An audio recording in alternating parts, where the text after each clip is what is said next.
Welcome to Geekigai. For those who know, Geekigai is not geeky guy. It's actually geek plus ikigai. Please get to know that we would like to share more of this content. And today we have Daredevil we're going to discuss Daredevil. So I have with me our own dating Daredevil, K. June. No, I'm not dating Daredevil. Yeah. Why am I dating Daredevil? Because you always have the more interesting stories. But maybe we should do one episode on dating sure. a geek. Yes, sure. Definitely, that's good. Right, so let's just call it dating Daredevil for a day. Okay, I got it. The man without fear. Hey, Daredevil does date a lot of women, man. So he's the man of the rich, exactly. Man. Yeah, everyone loves a blind lawyer. So I know there's something good with being a blind lawyer. You get all the chicks. Okay, we'll let that slide. But, so Sheldon's are a very good lawyer.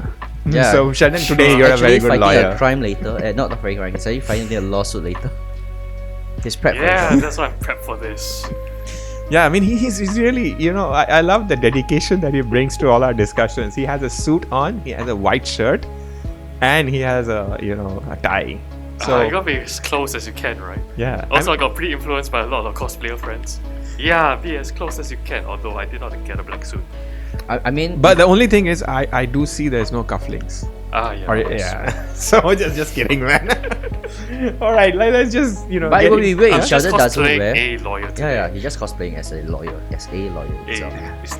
No, it has to be a very good lawyer. It has to be a very good lawyer. I did say if he doesn't dress nicely like this, then it's not Sheldon. It must be something else. Completely. This guy. Yeah, maybe one of the sessions you can do it. I mean, and also like Casey, it must be an anime theme shirt. I mean, we are an anime. Once again, Demon Slayer. Actually, I was thinking of changing. I'm changing. I have 15 clothes of this brand over here, so I'm changing every episode. Why are they all Demon Slayer? Coming soon.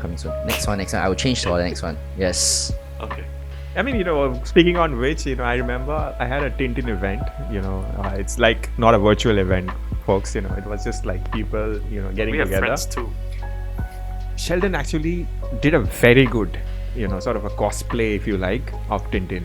Oh yeah. He had a good attention to detail, and he actually looked like Tintin. I remember that Tintin event though. The thing there, I think is the food there was amazing. Not gonna lie. Oh, Gigi, yes. Definitely.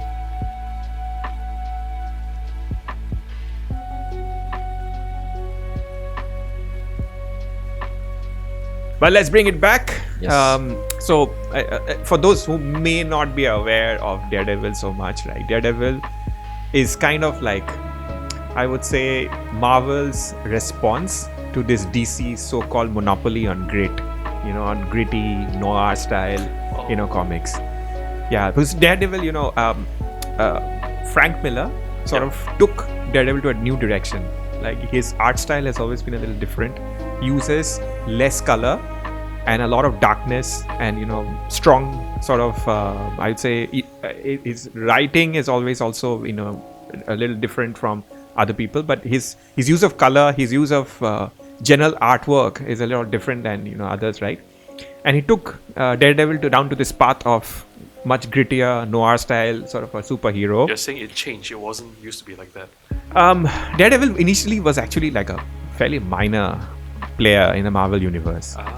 So I think even today he's not as popular like a Spider-Man or a Thor or even Iron Man. Iron Man is obviously is more popular after the movies, but I think what he did was he sort of took back the so Marvel used to be more cheerful, like a sort of a universe before, like Jack Kirby, Stan Lee, era. Until the early 90s or like early 80s where you just know where Marvel is standing at itself. So, especially Daredevil. Daredevil is like during the 90s. I think that Daredevil is always getting shit thrown at him itself.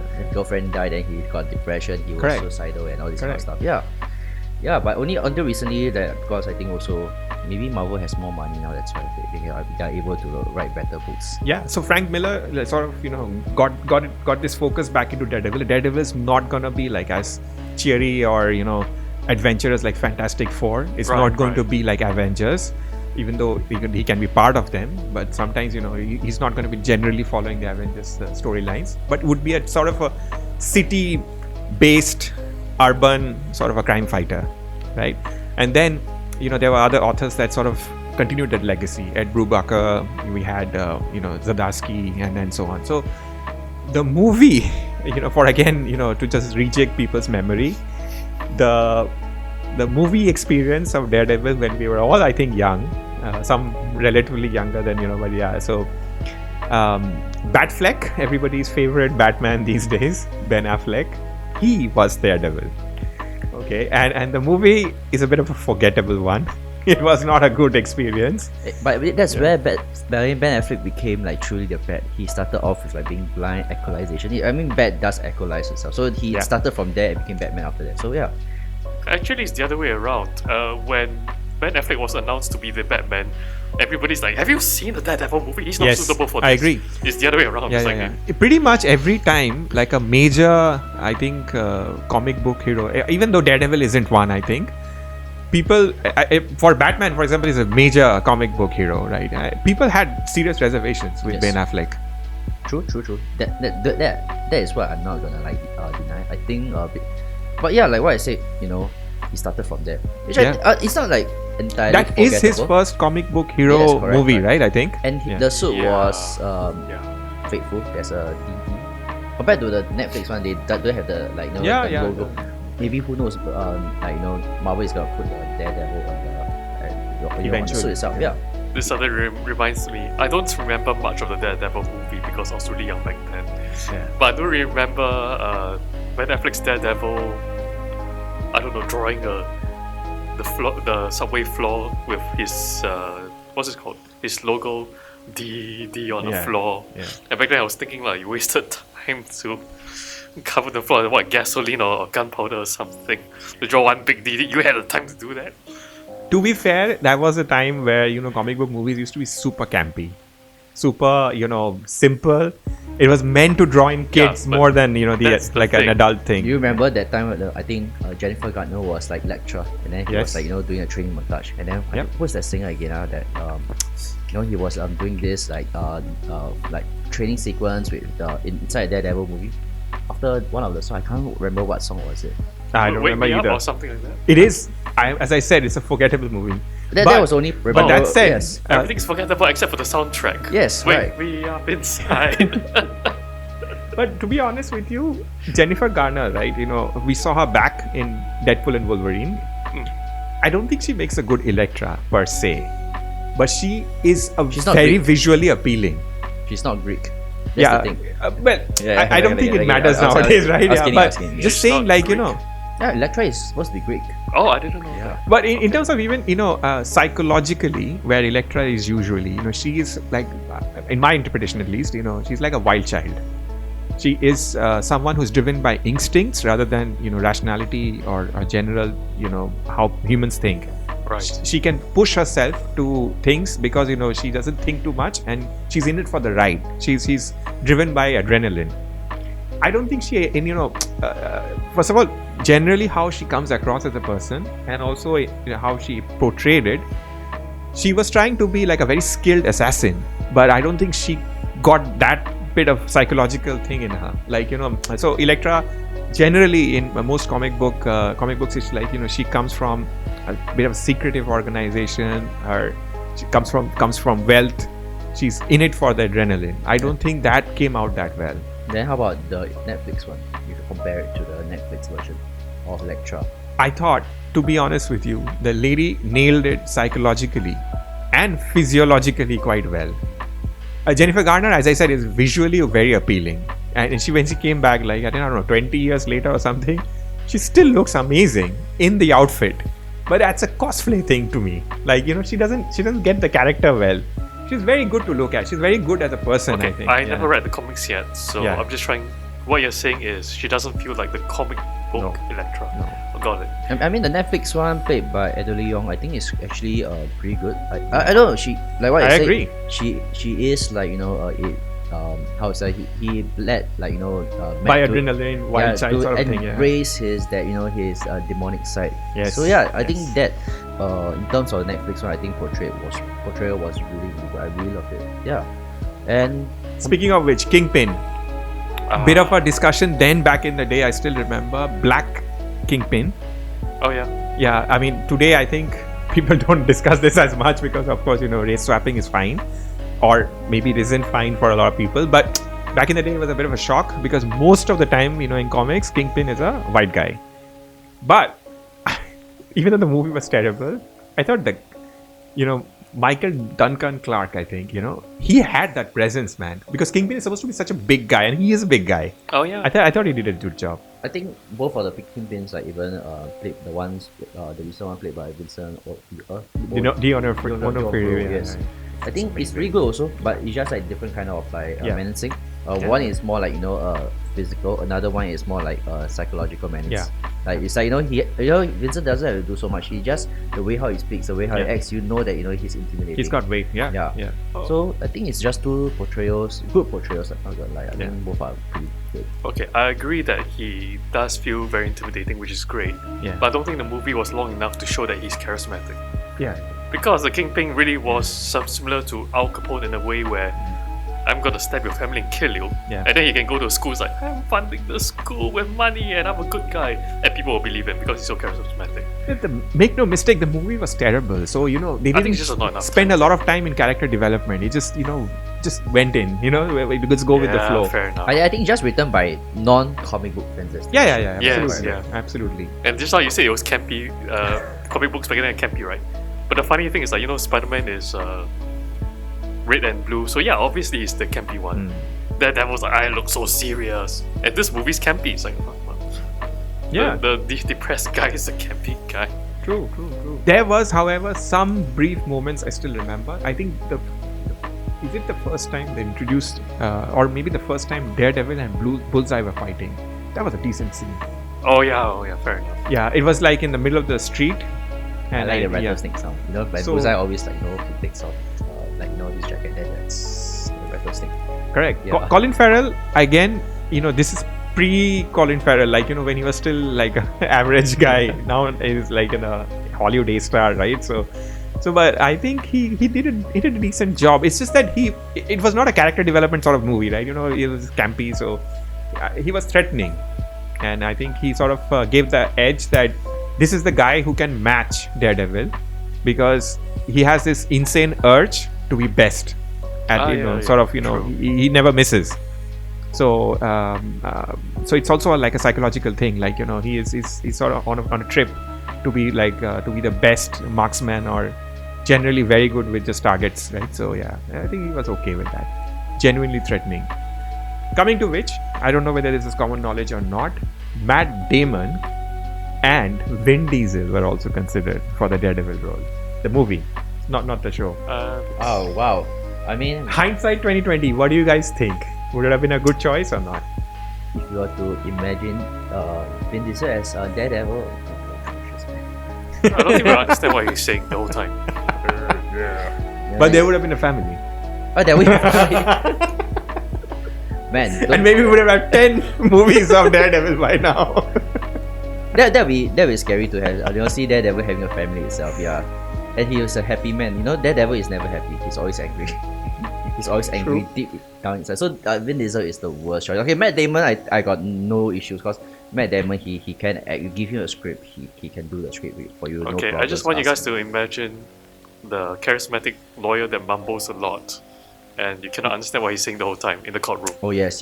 And the best part, Vin Diesel, I don't think I've seen many times in a suit. He never would have probably come in Always a singlet. Italian sweatshirt. Sweatshirt or singlet, right?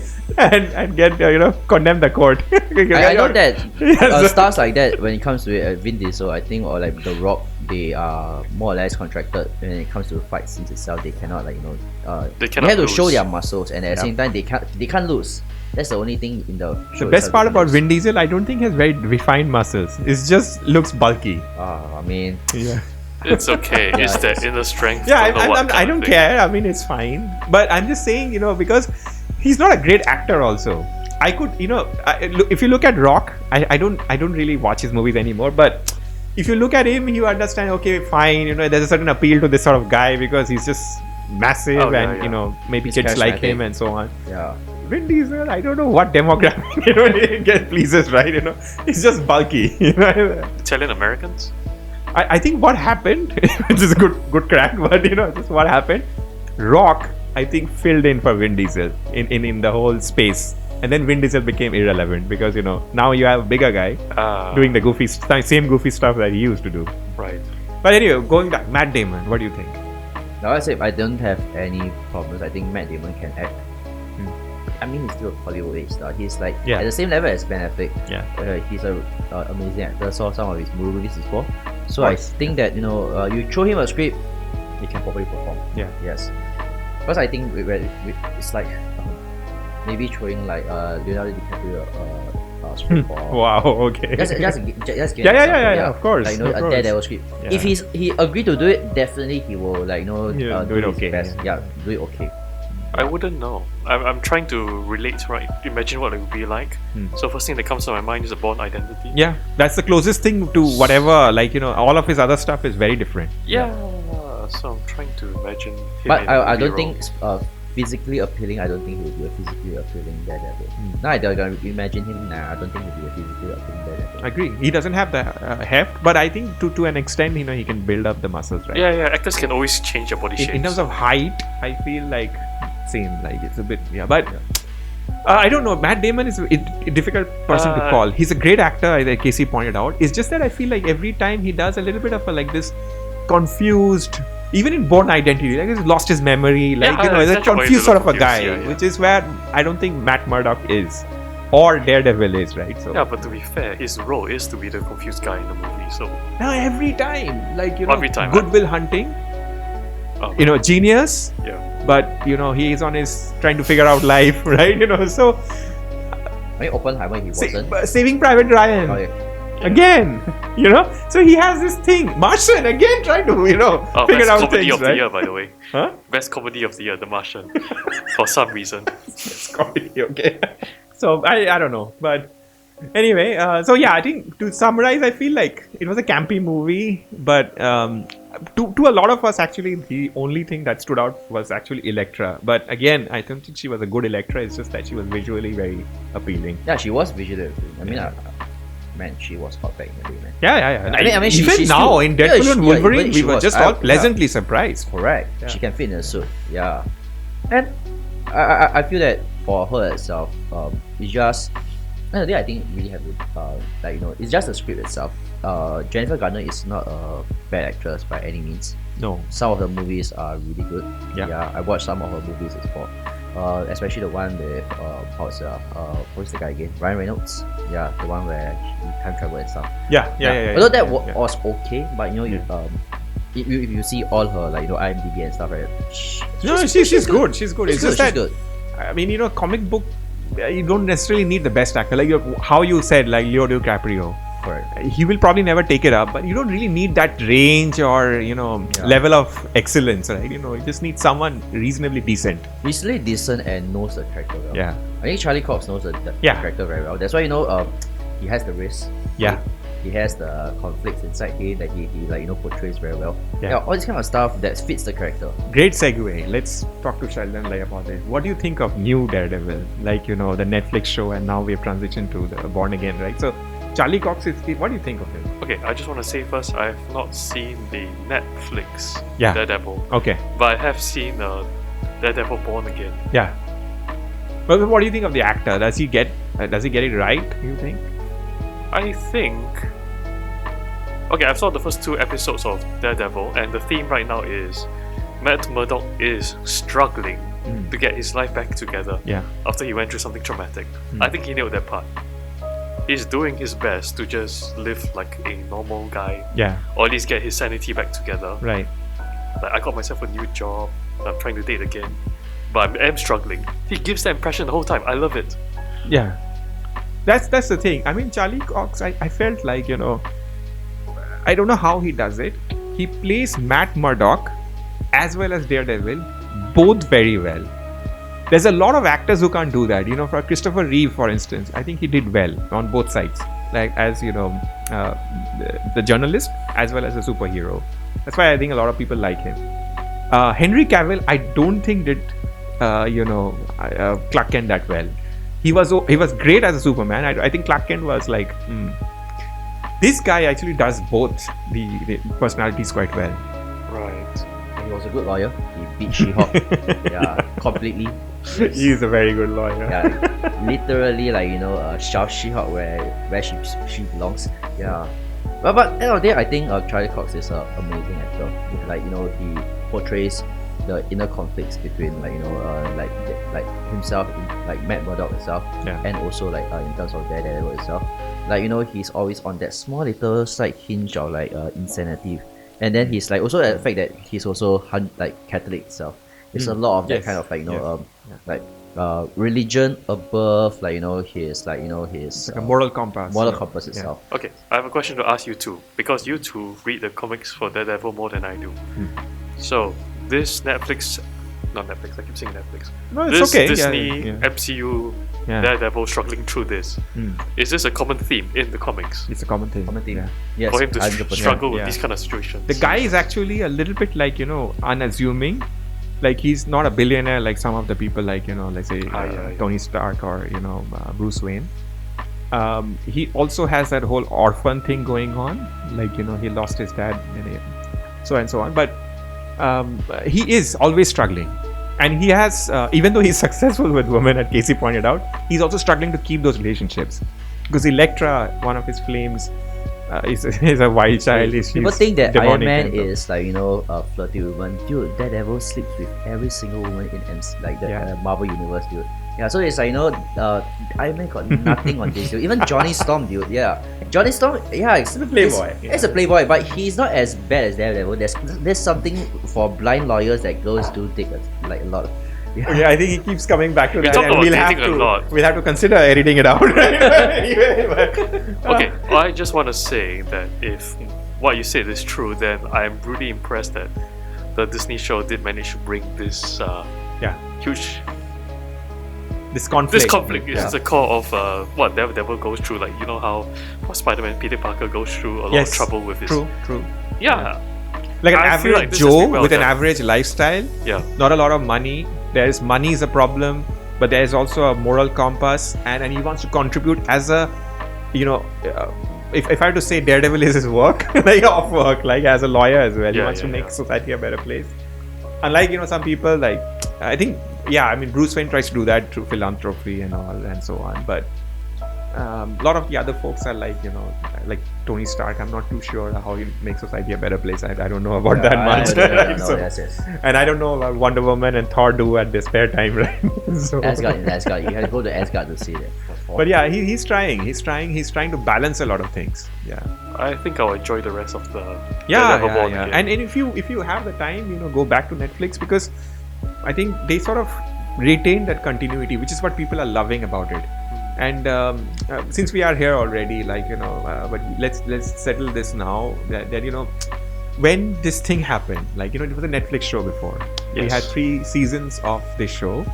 Everybody loved it because it was gritty. It had a lot of violence, and then the word dropped that it will leave Netflix and it will go to Disney as to join the MCU universe. Pros and cons were very clear.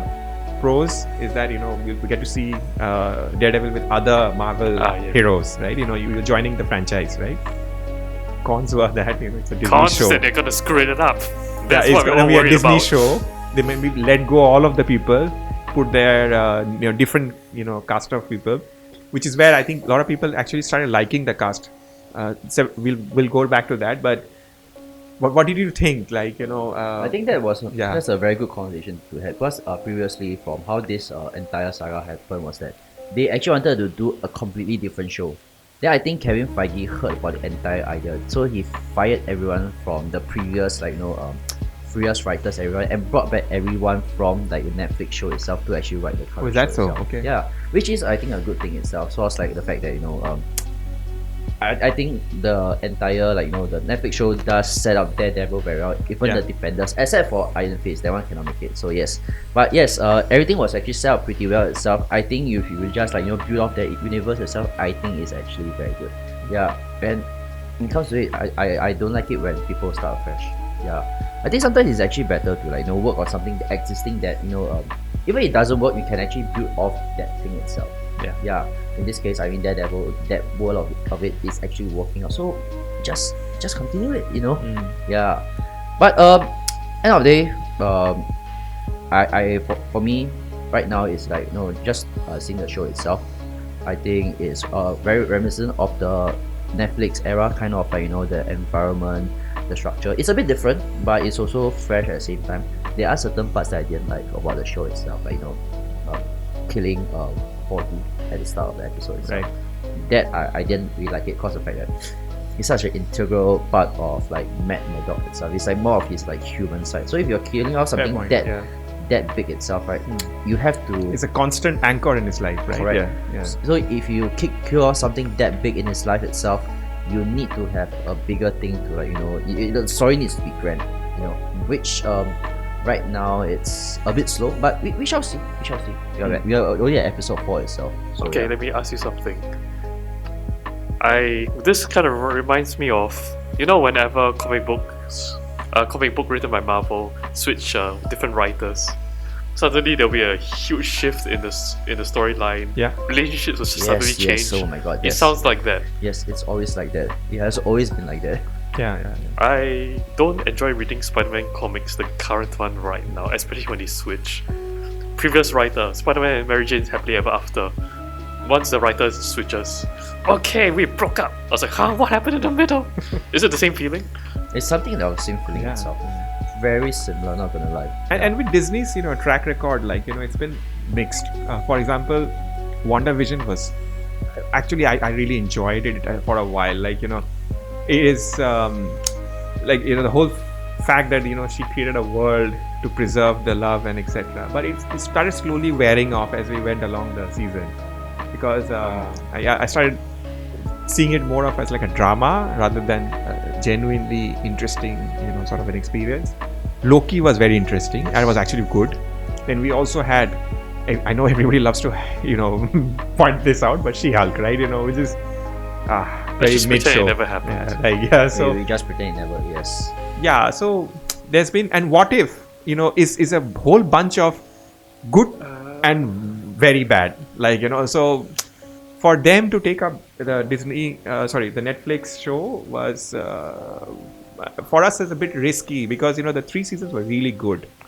I think everybody was just sitting at the edge of their seats. Like, are they gonna screw it up, or are they gonna continue with the theme? Everybody was worried. I mean, I was like, I mean, okay, how a Disney Plus show has always been, right, is that they have a very strong start. And I mean, Fair some point. It's Star too Wars, soon, maybe. Star Wars had a really good start with Mandalorian. Everyone thought it's coming yes, back of like yes. Star Wars. Then with Disney, with Marvel itself, it's the WandaVision. WandaVision started all. It was good. I loved it. Then after that, everything just went downhill from there itself. Yeah. And there are still a few more franchises. That's a good point. Yeah, right. Actually, it just feels like they got sabotaged by their own greed. Yeah. Like, everybody could Yeah. tell, for the Mandalorian, for example, if you watch season 2 in the last episode, you could tell it's like, wow, this is a very neat bow. They really tied up the story real well. Like, we can just end it right here. Yeah. And then season 3 came out, and I was like, why is that season 3? I thought they wrapped it up nicely. Absolutely. I think, that's the risk of being part of these very large franchises. You know, they're going to try and milk it. Yeah. And, you know, so Foggy dying, I think, so soon, I feel like it's all right for me, because it's actually, if you follow the continuity, season 4, right? So I think it's fine for me that way. And there is this you know, sidetrack in you know, Daredevil comics, that he becomes evil. So he, you know, the dark suit. Okay, so there's not the vigilante suit, there's another dark suit. Okay. So and he actually becomes the organized crime lord. So, but then my point is, you know, this could be an interlude to that. Like, you know, he loses his constant anchor in his, you know, adult life, and then he sort of, you know, loses the grip that he had on himself, moral compass, if you will. It did seem that conversation that the Punisher had with him, you know, like, you know, how are you doing now? Like, you know, Foggy's dead and so on.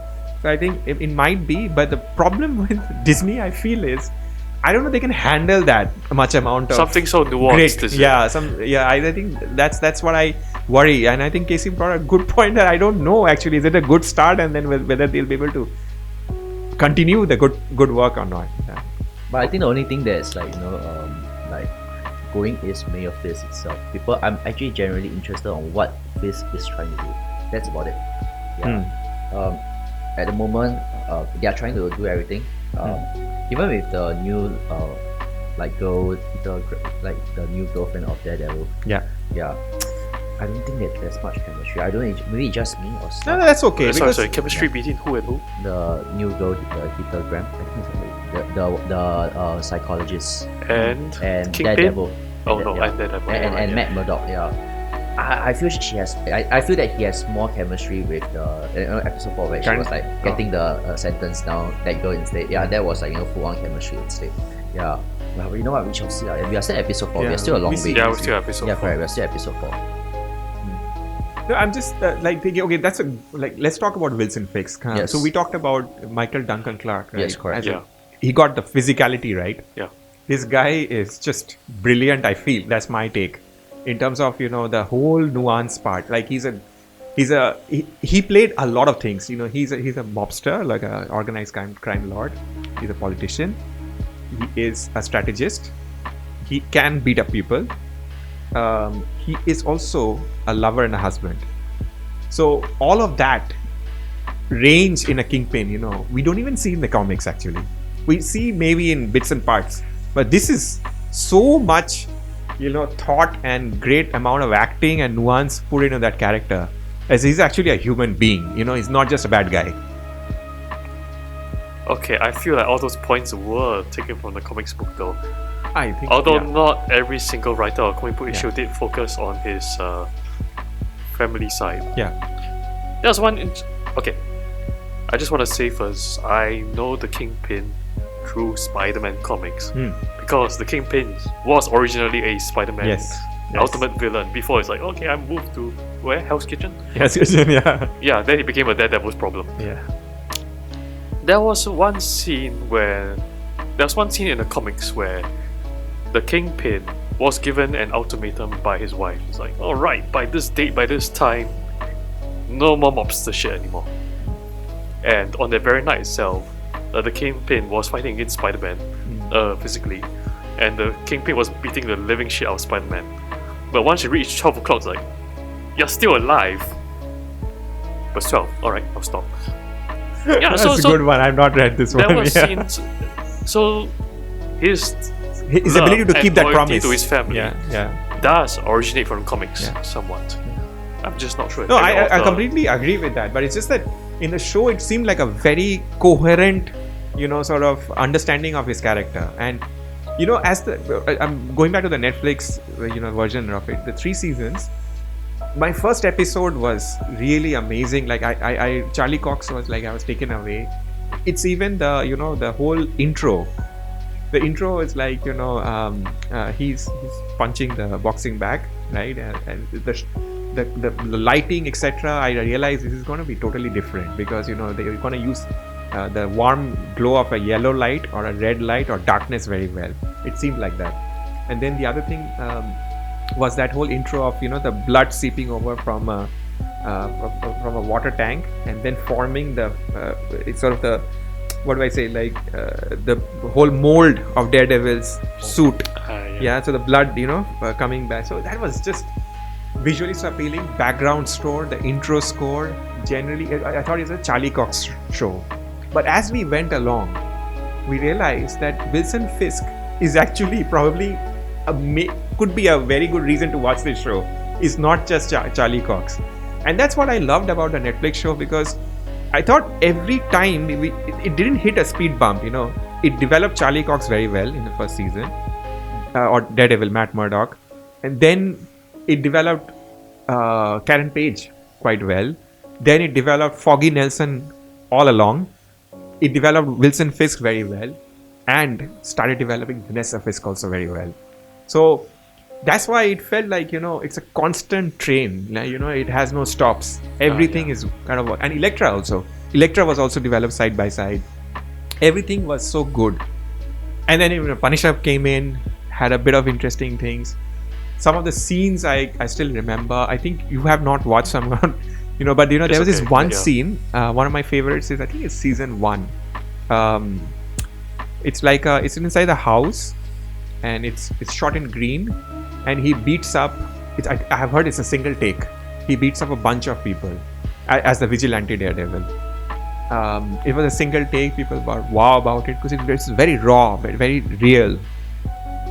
But any particular fight scene or anything? Actually, no. that- One of my memorable scenes, right? To be honest, right? Through the movie, through the show itself, right?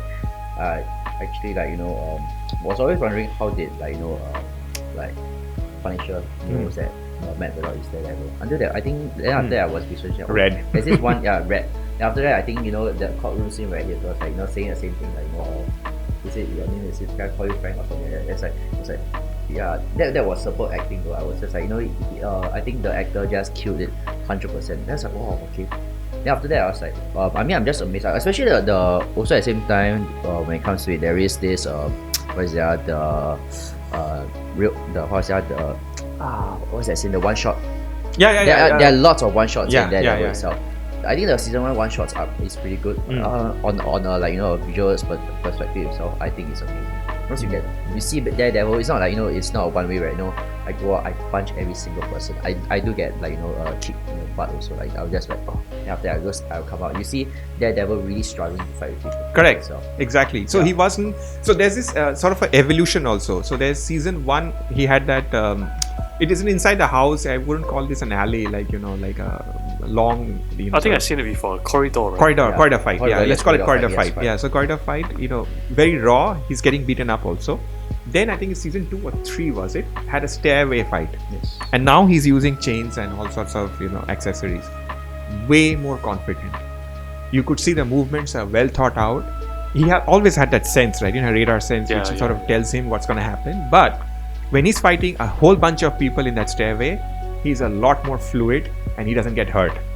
That is a chronological evolution in his abilities, which I thought was also well done. Actually, that sounds a lot like the Daredevil in the comics. Yeah, absolutely. That's amazing. Absolutely. He get beats up, he get blood all over his face and stuff. Do you think Disney can bring this rawness into the... Which is why I still worry, this transition. Right. Yeah. I mean, speaking about Spider-Man, one of the greatest things of bringing him back is that he can be with Spider-Man now. Yeah, that's true. Yeah. It's interesting because, comic book wise, Spider-Man and Kingpin has kind of a personal grudge. It's not the case in the MCU yet, but it would be interesting to see two different superheroes who has a very personal grudge against the Kingpin. Yes. Yeah, and then we see them work together. I mean, I think everybody was really excited in Spider-Man. I forgot what's the name of the third Spider-Man. No Way Home, is it? No Way Home, when we see Matt Murdock and Spider-Man in Yeah, the same room. exactly. Yeah. And they work very well because they're both urban fighters. Yeah. They need the swinging and the sort of urban environment to. They're not like very Thor flexible, or flexible fighters. Yeah. Is flexible the right word or aerobic? No, you're right. Acrobatic. Flexible. The physical attributes are similar, I think. Yeah. I think their ethics are also pretty lined up.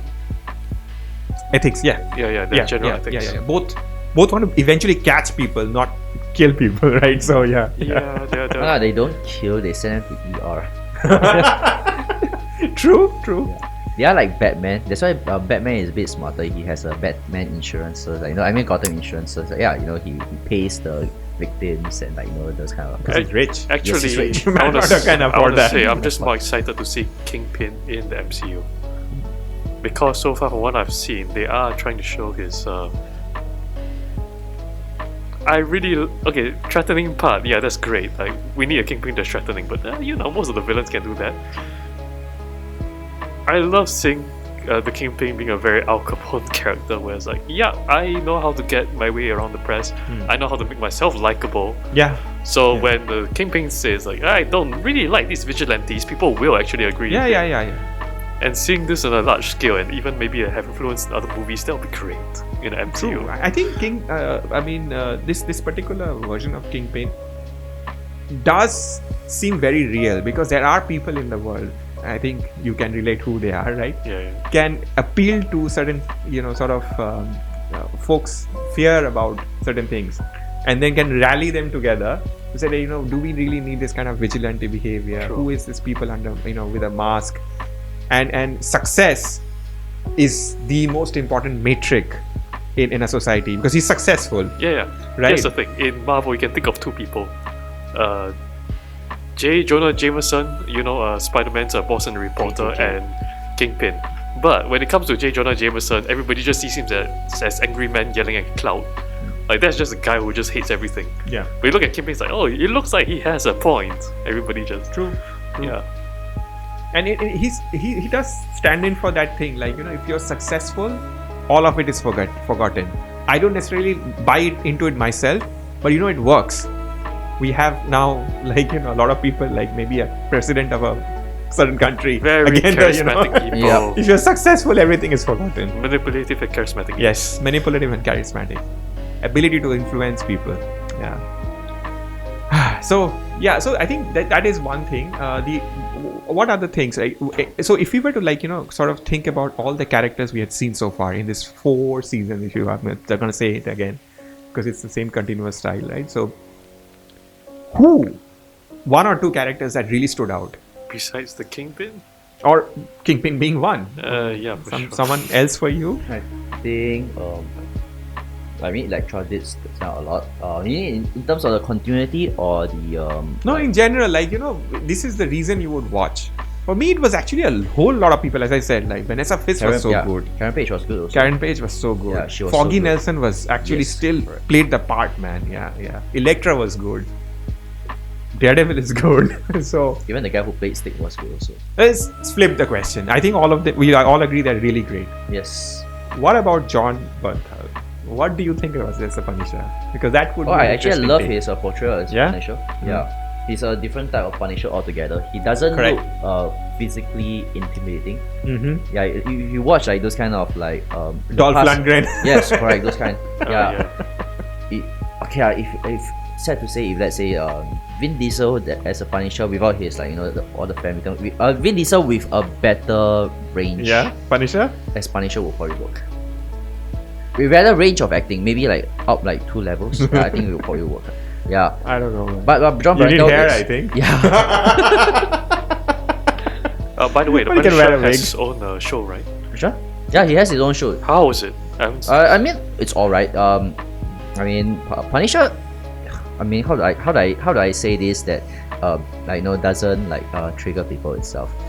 I think his show is just about guns and violence. The more guns you have, In terms of I think it's definitely not at the Daredevil level. yeah. I feel like John Okay. Bernthal, the thing is, Punisher has always attracted the worst actors. Yes. Dolph Lundgren's show is like pathetic, it's ridiculous, but it's fun also. Like if you have spare time, you want to watch, like he's beating people up, he's showing his muscles, But then we had, I think, another guy called can't remember his name. Generally speaking, all bad actors and all bad movies. This is a somewhat serious actor, so he's okay. The only thing I feel is which works for him in this case, he generally tends to a little bit be more loud, like I don't know whether you watched his Frank Castle is always loud.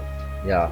If you look at him from the comics comics, wise, is he loud? He's always always saying like guns. less, right? he's always like guns blazing. No, So but that's true. yeah, but correct. he lets his guns talk. Right? Yeah, So, correct, yes. So, but in this one, right, I feel like his rendition of Punisher, he talks a lot, He's a more of a and he talks conflicted- loudly some more. He's a conflicted individual. Yeah, so I think that is good because in a way he's that there was this I think you may not have seen it because it's in the Netflix thing. Yeah. That they have this conversation. Daredevil is sort of chained up Yeah, cool. and by Punisher, and Daredevil is trying to convince him that this is not the way. You can't really kill people. You can't put people on the morgue. And he's trying to say that my way is the right way because you just get them there in jail for a week and they're out again.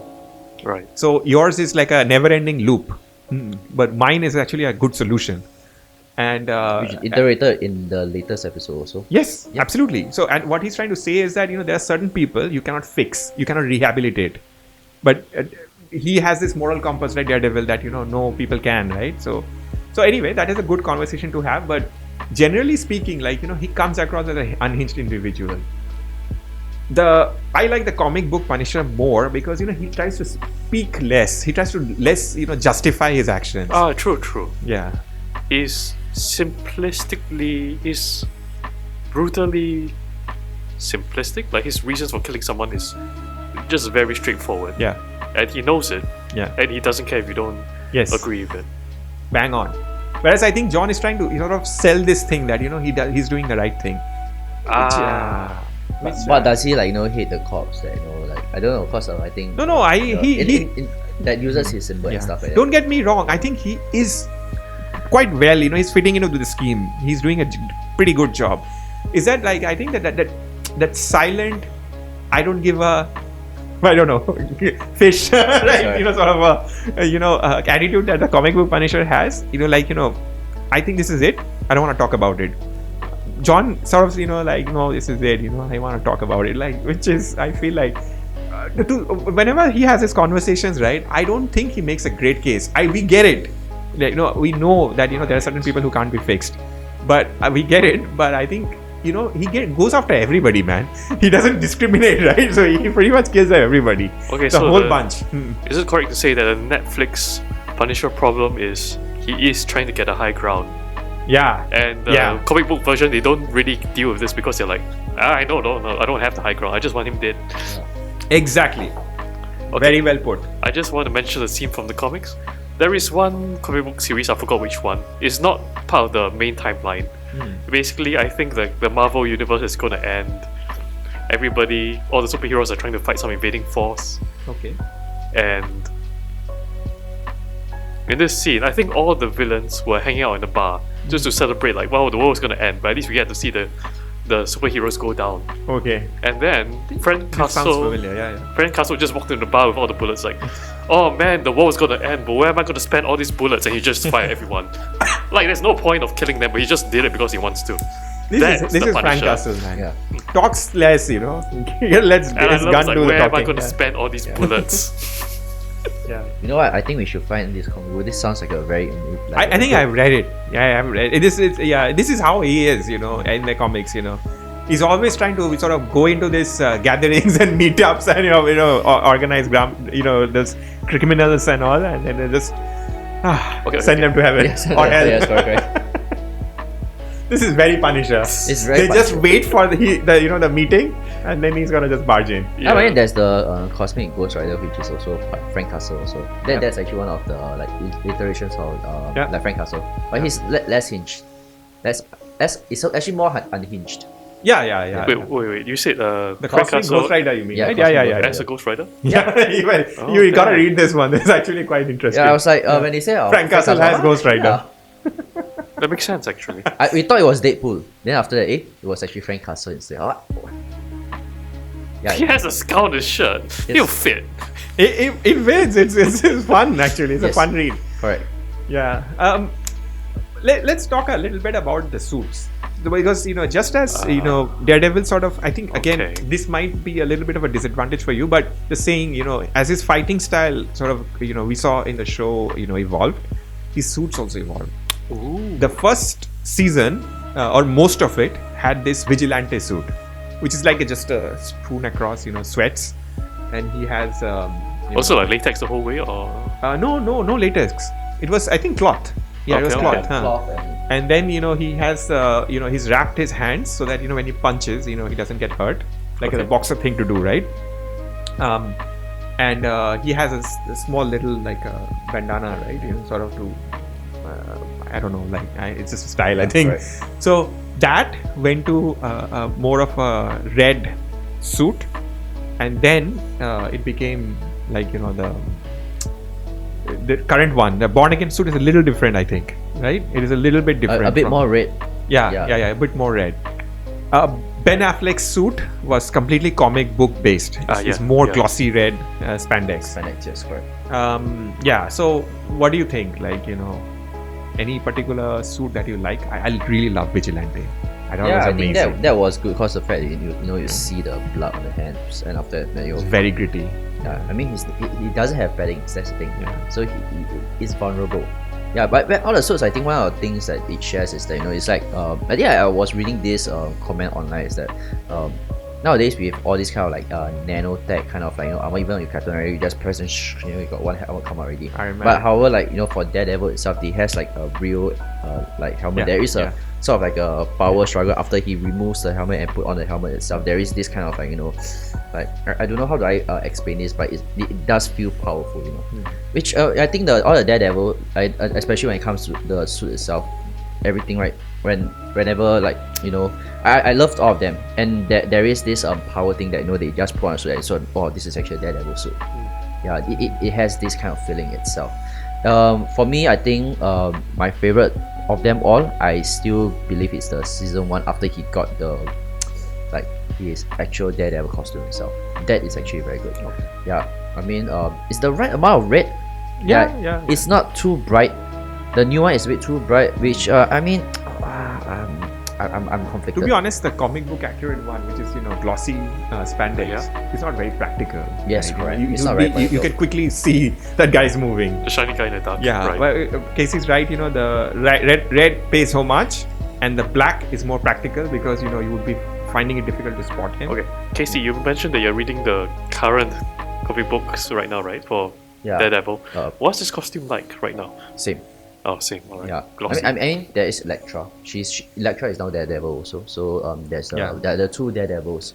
They are technically married, so I'm buying because they're married. So that aside. But with that, I think the costume never changed that much. I think the current one, it also I think what I'd like to point out is that I think the current Daredevil, in terms of the comic book and also the Netflix one, they have this like weird thing going on. For them. Yeah, of course. Which I still prefer a clean shave, but then end of the day, Me too. Yeah, correct. But I'm okay.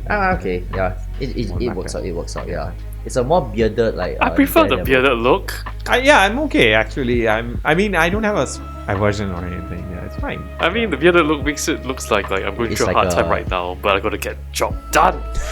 That's what the bearded look gives I don't you have time to impression of. shave. Yeah, they have time I'm to shave fighting it crime. Like, yeah, so I kind of like the look.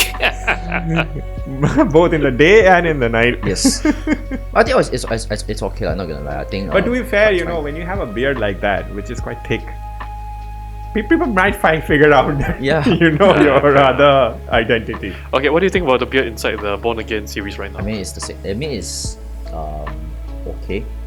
It's not that. I mean, I'm fine with it. I'm fine with it. The suit, everything. I mean, I'm okay with it. Yeah. I mean, at least it's not too red. It's like if it's like like bright red with that beard on top, then it's gonna look terrible. But What if it's as red as Abi right now? There's a reason I actually- wore this today. Actually, I think that's the color of like the Daredevil suit like before, the first season one. It's slightly of see. a darker red color. No, I think it's a bit more dark than this because Yes. he has this padding. I think of right. dark, fabric or spandex really.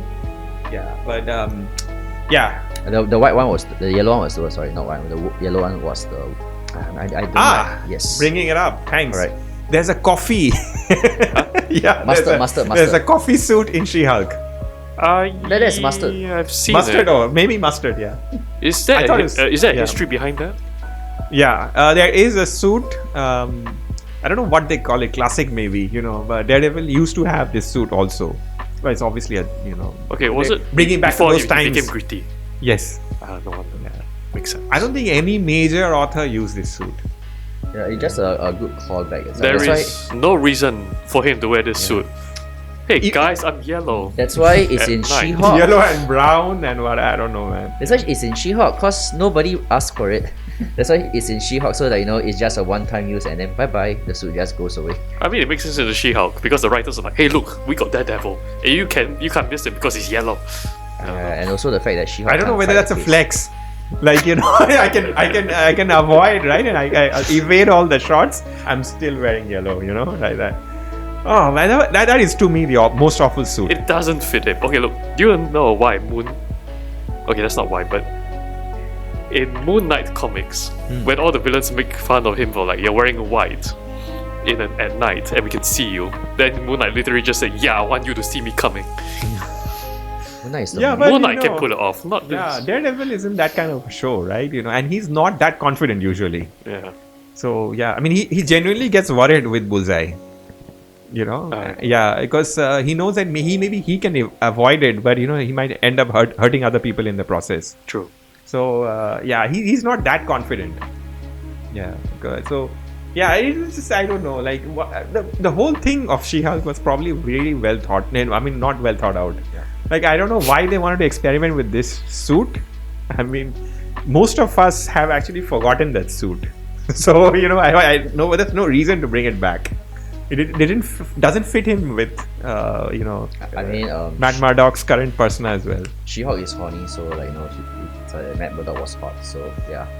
But to be honest, it's a lawyer thing. So it's like when they brought Matt Murdock in, turns out Matt Murdock is a better lawyer than She-Hulk itself. For the entire series, I think She-Hulk is just a very terrible lawyer. Yeah, to be honest. Yeah, I mean just generally keeping it back to the suits, right? That's right. It is a worse suit. It's the worst. It's the worst suit. It doesn't make sense. Yeah, could have been used in a better context instead, but the context is definitely not in She-Hulk. Yeah. She-Hulk. Okay, so the verdict is you prefer the For me, the best is the Vigilante. Vigilante. The worst is the coffee. Sorry, what mustard the suit? mustard suit. Yes. Okay. Then you? I mean, I like the season 1 suit. I also like the Vigilante suit also. It looks good also. Not saying that Ben Affleck's suit is bad, but I think if you're gonna compare everything, I think the suit looks nice, but the cowl looks horrible. The cowl is not what I would prefer, but it is very You guys comically accurate. Not gonna lie. Yeah. You say Ben Affleck, is it? Yes, correct. I mean, Ben Affleck is widely accurate in the terms of a cowl, but I think it's 2024. You can do better cowls than the Ben Affleck versions. Oh yeah, definitely. Yeah, I don't like it when I think the nose is like, if I remember, is it like the nose is showing? If I remember correctly, do you have the image? Yeah.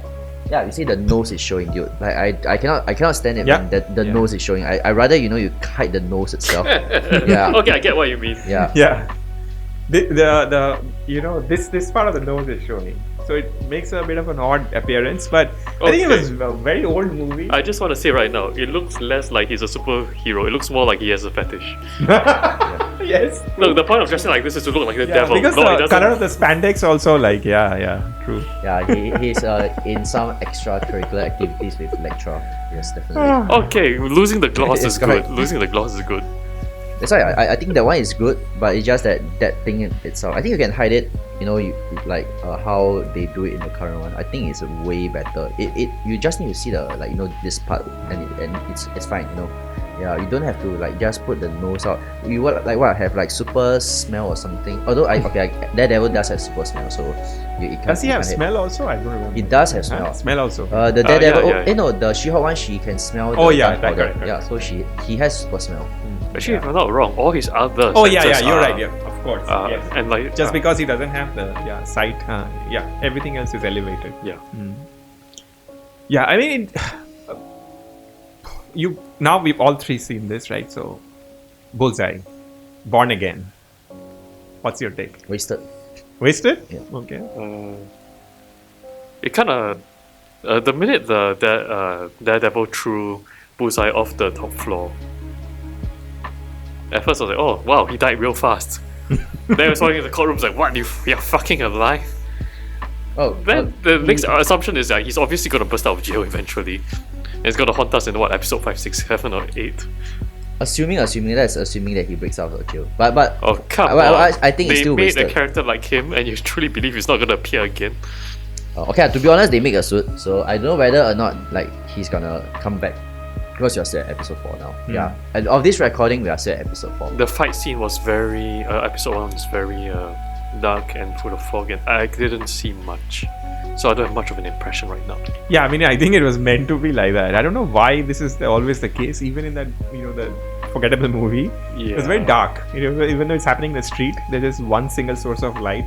Colin Farrell and Ben Affleck But it's not as at good. each other. The fight scene wasn't as good. The scene with Bullseye, I think, not as good as the Netflix one. It doesn't feel as raw. Yeah, it feels a bit, how do I call it, comic booky. Not comic book, but it should be a comic book, but it doesn't have that kind of the dark and gritty and Of course. Matt Murdock not is that kind of a struggling. movie. Yeah.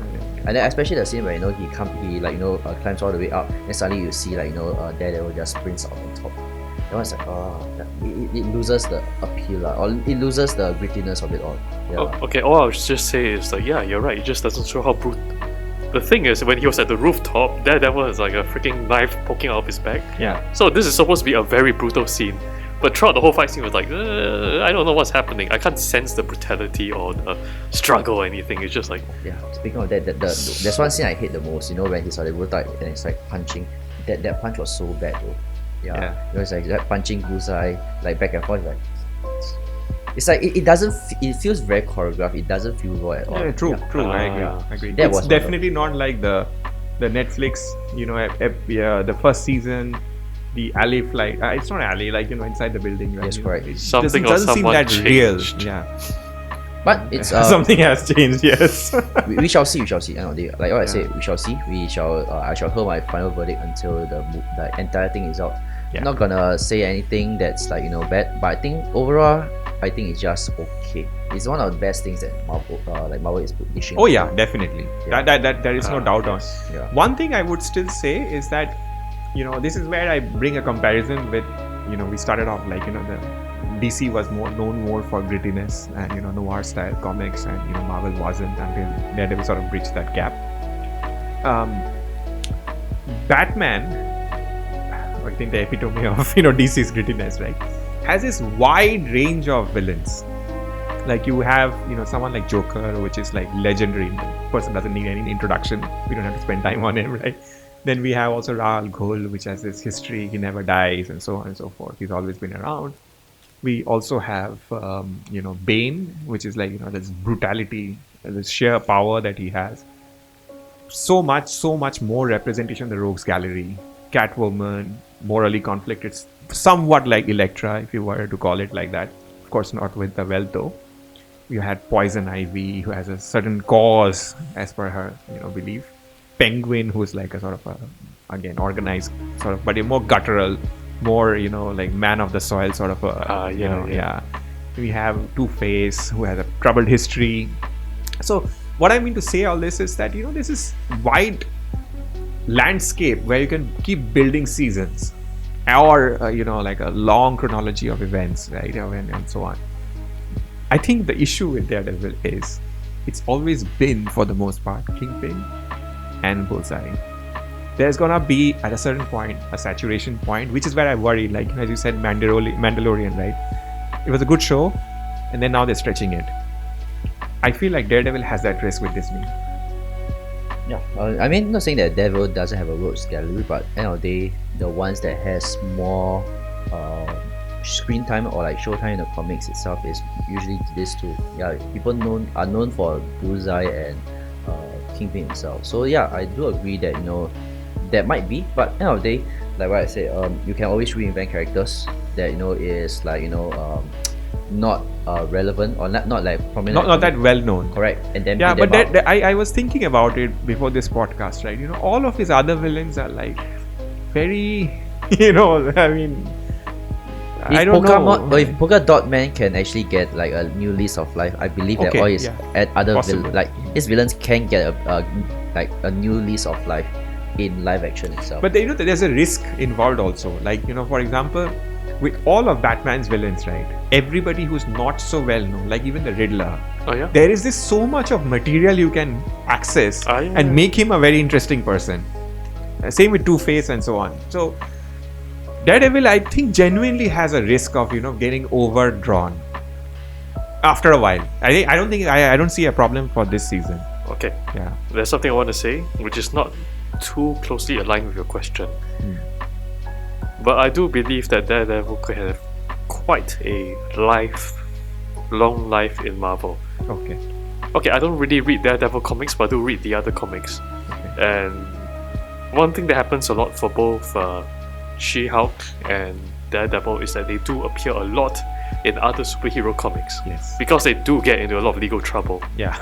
Okay. I think there can be quite a few scenes in other superhero movies where we don't see Daredevil at all. Yeah. We see Matt Murdock as just himself because he is a very competent lawyer. Yeah. I see that.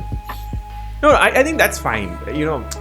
That's why I think the whole payoff to Disney is like you get to see him more.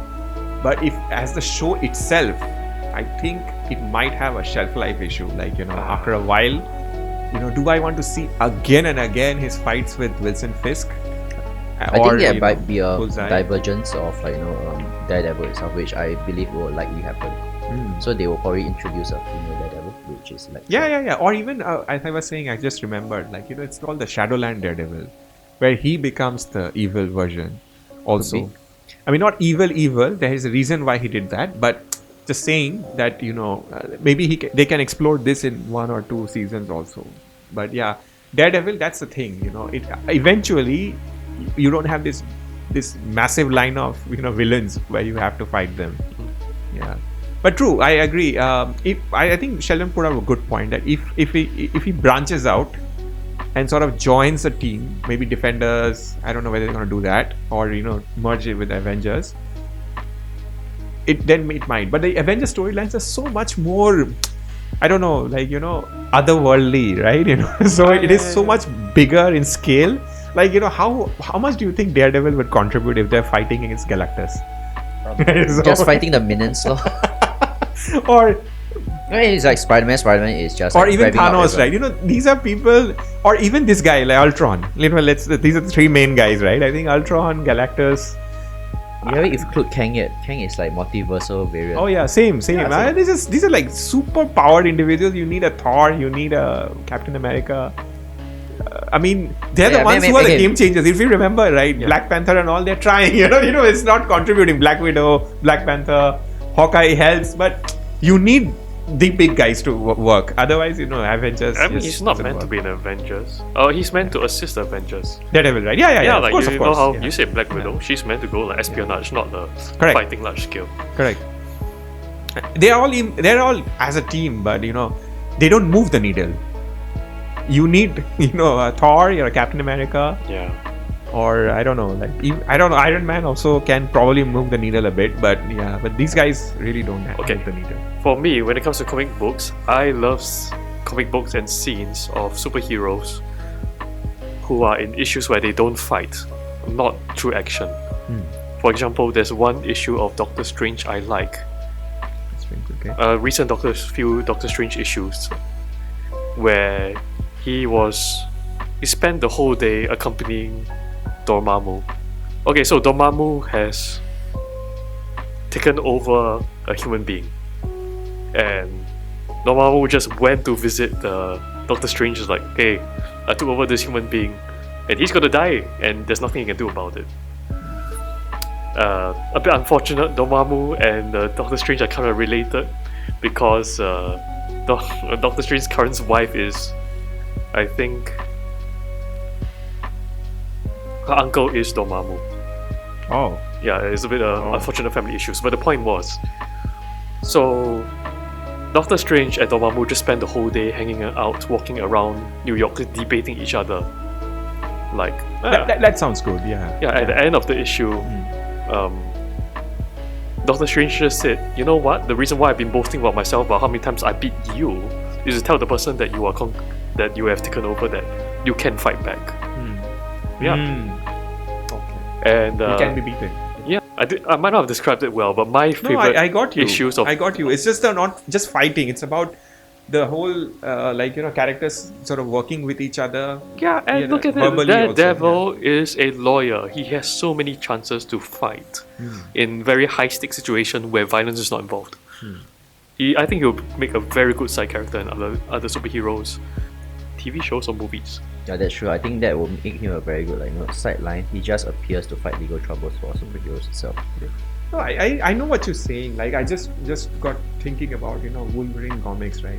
One of the most memorable Wolverine comics to me is actually Old Man Logan, where not a lot of fighting happens. All the other stuff, he's always like tearing people up, right? But Old Man Logan is not so much fighting, but it's actually a lot of interesting other things going on, like the whole the Hulk, baby Hulk episodes, and all. The whole. Not as much as I like that, there are certain stuff in the book itself is quite questionable, but yeah. Yeah. So I think you are absolutely right. A comic book it's not just about fighting villains. There's a lot more to it also. Yeah. At least this will give him more leeway. Yeah. I'll be honest, I'm not too familiar with his rogues character. Oh yeah, but I think that's why Batman has so much of people writing it, and it has obviously for a long time. I think even today it is the most recognizable comic book hero. I mean, he is, right. So that's why he has this large group of villains, and they're all very well fleshed out. So like for example, there was this guy, right? Christopher Nolan focused on Joker and also focused on Bane. It didn't do it well, but focused on him. And Raoul Ghul was done well. Nowadays, these guys don't have to do that. They are just focusing on Catwoman and Penguin now, which is that's what they have. Like there's so much, material. But let's see. Yeah, but I think the struggle is whether or not to elevate a lesser well-known character to that is a risk. Yeah, that's a risk. I mean, also the fact that how you make someone like what is that, the Kite Man? Interesting. yeah. Very difficult. It's very something difficult. that Marvel has to think about, like how to make this kind of smaller characters more appealing. Yeah, to work in the larger Marvel universe. Yeah, I think when it comes to it, Bullseye is also quite hard to figure out how he's supposed to do his powers itself. But I think Marvel the Netflix one did it very well. It's just like he just threw everything. It's a Bullseye. Yeah. That's why I was. That's why when it first came out, I was thinking that Bullseye was the main villain. How the hell they are gonna do Bullseye? Are they gonna get the rattlesnake suit? And after that sound, or probably like Colin Farrell doing that kind of stuff. So it's like then after I watched the show, okay, makes sense. His powers does work in a real life setting itself. He is Bullseye and everything. I know you just throw everything, headshot. Yeah. So it's just on how you actually write the character and make it so that it actually works for the story itself. Yeah. So if I say it differently, the foundation will still remain very strong with Charlie Coxs and other characters, and they'll slowly introduce people who are not so popular, but with good storylines behind them, so that people they're like, okay, I don't know these people, but they're interesting villains. Possible. It's still. It's a tall ask, right? I'm quite sure that with the current show itself, I think the current girlfriend of Matt Murdock is probably gonna die. Yeah, I'm quite certain about it. Possible. Yeah, if you follow the storyline, I think she's gonna. This die. actually sounds a lot like a Bond girl. Oh man, this is very morbid. This came out of nowhere. Yeah, this came out of nowhere itself. But yeah, all right. No, So. Looking forward to it, Born Again. I mean, we discussed the possible pitfalls of being in Disney. We also discussed Daredevil will sort of run out of steam after a while because it has already explored two villains that we are most familiar with. But to date, I think we more or less agree it is one of the best MCU TV shows. Hey, you know what? Maybe they'll put in more obscure villains. It'll be cool. It's the same way as James Gunn does it. Oh yeah, but nobody knows anybody from the Creature Commandos. We love them all now. True. But if they have the creativity, they can do it. If they have the talent writing the show. True, that's true. But I think lesser quantity, more quality. I think is a good way forward. I mean, right now is less is more. Yeah, less is more. Yeah, which they are doing right now. After this, we don't know what is happening anyways. After the next, a few years time. Yeah, I don't know. Is there? I think there's Echo is done already. Still got I think that's about it. I don't know whether Marvel is announcing anything else after Daredevil. I know there's season 2, but that's about it. Yeah, there's nothing else coming off after that already. They haven't announced anything also. Yeah. So I still look forward to this. It to me it was actually the best MCU TV show.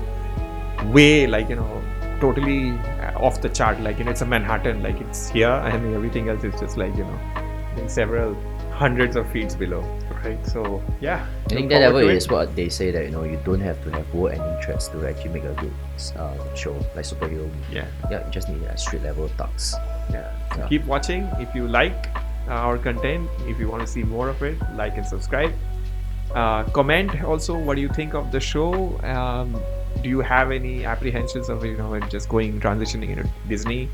So we would like to hear more from you. Yeah, and let's say if you guys are interested or anything, we also do invite guests over also. So if Yeah, you guys got strong exactly. opinions on certain things, do let us know, and maybe you get featured also. Feel free to criticize us too. We totally read all the comments. Yes, correct. Exactly. All right. That's a wrap.